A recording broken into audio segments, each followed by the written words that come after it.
ると聞いています。そんな取り組みを日本では改善と呼びます。皆様ご存知のように、ロシアでも次第に定着していったことです。ラインの脇につく労働者が目線を一度工場の天井ぐらいまで上げて全体を俯瞰する。それで改善のアイデアを出すという工夫と知恵が日本の工場で生産性を上げてきました。この時労働者は指揮命令を受けるだけの側からライン全体を三元的に見るデザイナー同然になります。労働者をそんなふうに変革するところに日本における生産性向上の秘訣がありました。自信にあふれ When you have more workers brimming with confidence and a sense of duty, also feel the value in working, productivity increases. What Japan can provide is a labor culture that relies on workers individually. 労働文化そのものなのです。聴衆の皆様、大統領と私とは努めて頻繁に会う習慣を打ち立てました。明日はモスクワに場所を移し、またじっくり話します。これが2人の21度目の会談となります。日朝関係が今音を立てて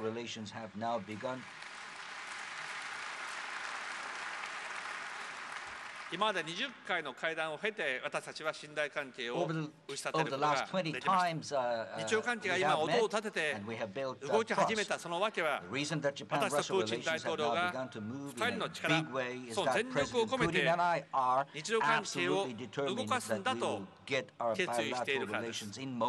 今変えないでいつ変えるのか。If we do not change things now, then when will we change them? If the two of us do not get our bilateral relations moving, then who else will get them moving? We both have this firmly engraved in our minds every time we meet. That is the relationship President Putin and I share. The result has already been a rapid change away from thinking that was limited to I can do X and Y but no more, to a broader way of thinking. Our approach is now, well, if I can do X and Y, then surely I can do A, B, or C as well.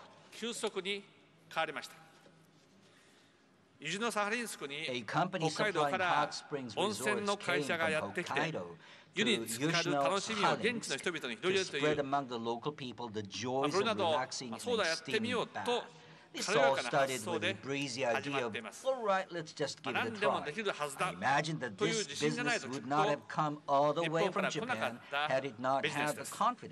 日本とロシアの間では力を合わせる習慣が育ち始めています。これこそはプーチン大統領と私が望んでやまなかったことです。今年のこのフォーラムのスローガンは信頼の経済、まさしく信頼の経済を作る時勢を日本とロシアは共にしているのだとお考えください。聴衆の皆様、私たちは北東アジアが真に安定した平和と繁栄の地となることを望んでいます。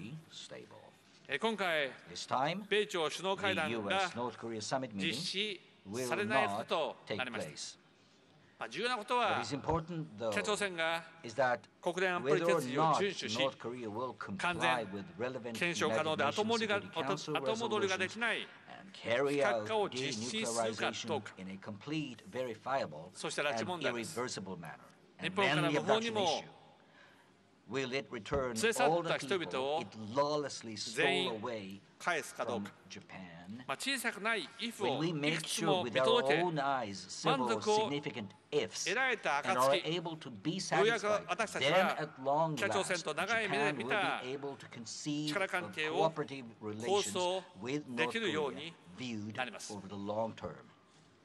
北朝鮮には勤勉な国民がいます。豊富な支援もあります。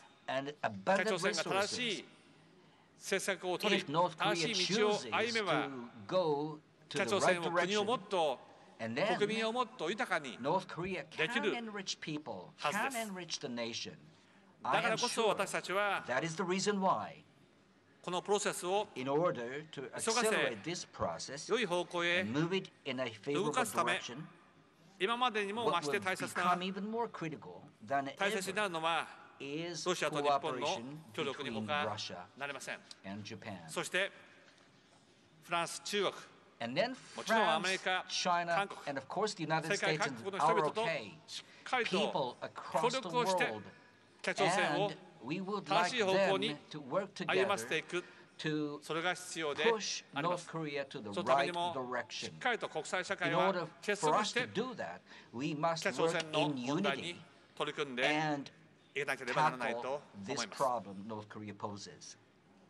ウラジーミル、 Vladimir, 私たち2 the 人 two は of us 歴史に have 対する held それぞれの talks 立場、 time and 各々 time の国民 again, 世論、 shouldering our また respective 互いの愛国 viewpoints 心 and を背負っ history, て as well as 会談 our を own 重ねてきま particular した。 public opinion これ and からも重ねて patriotic いく spirit. でしょう。 And we will continue to hold talks into 私 the たちは future. 今、 We 歴史 now の潮目に立ってい stand る。 at a historical 向かう turning べき point. 道、 The path we な should すべき take 努 and 力 the は efforts we should はっきり make している。 are all entirely 日本とロ clear. シアの It is working for 未 future 来の世代の generations in ために Japan and 働くこと Russia. 日本国民、 It is Japan and ロシ Russia ア国民、 becoming a 互い major の信頼 force 関 for 係をより深 safeguarding め、 and fostering 平和条 regional 約 and を global 締結して、 prosperity through the Japanese 両 and 国間 Russian に永 peoples, 続的な平和と further deepening their 安定 relationship を of 築き上 mutual げ、 trust, 日本とロシア concluding が a peace treaty, 地域と世界 and の繁栄 building を up 守り、 lasting 育 peace てる and 一 stability 大勢力 between とな our ること。 two nations. そのため、互いに And it is 勇 overcoming 気を all possible 振り絞り、 difficulties with each of us あらゆる demonstrating the 困難を utmost 乗り越 courage えていこう in では order to あり make ません。 that a ご清 reality. 聴 Ladies and gentlemen, ありがとうございました。 thank you very Thank you very much much. for listening. スパシーバ。 Spasiba.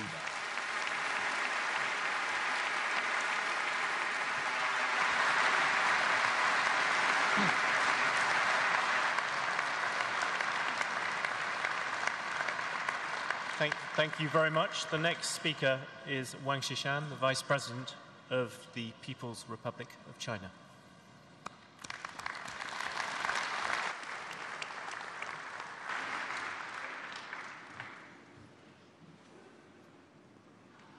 I'm taking a look at my 尊敬的普京总统，尊敬的马克龙总统，尊敬的安倍首相，尊敬的拉贾德女士、女士们、先生们、朋友们，很高兴出席第22届圣彼得堡国际经济论坛。大家聚首共同讨论建立信任经济，相信将给世界带来很多现实和深远的思考。当今世界和平发展、开放合作、创新变革的潮流滚滚向前，希望与挑战并存。习近平主席称之为百年未有之大变局。没有哪个国家可以独自应对挑战，妄自尊大或独善其身，只能处处碰壁。当前世界经济总体走上复苏轨道，但持续向好仍有很大不确定性。构建企业、市场和国家之间的平等、互信、互利、包容、守约的信任经济，是释放全球经济增长潜力的有效途径。市场交易理论告诉我们，人与人做生意、谈合作、交朋友，平等互惠是目的，而信任是实现目标所必须的要素。现代国际关系准则告诉我们，国家与国家和谐相处、携手合作、共克时艰，信任是基础。建立信任要相互了解。每个国家都有现实的国情，也都有独特的历史文化传承，相互交往，知己知彼，才能互信。不仅要了解彼此的现实，还要了解彼此的历史，才能预测彼此的未来。建立信任经济要相互尊重，只有平等协商、互利共赢，才能促进经济繁荣稳定。唯本国利益至上，只会适得其反。经贸问题政治化，动辄挥舞经济制裁大棒，必将极大影响市场的确定性。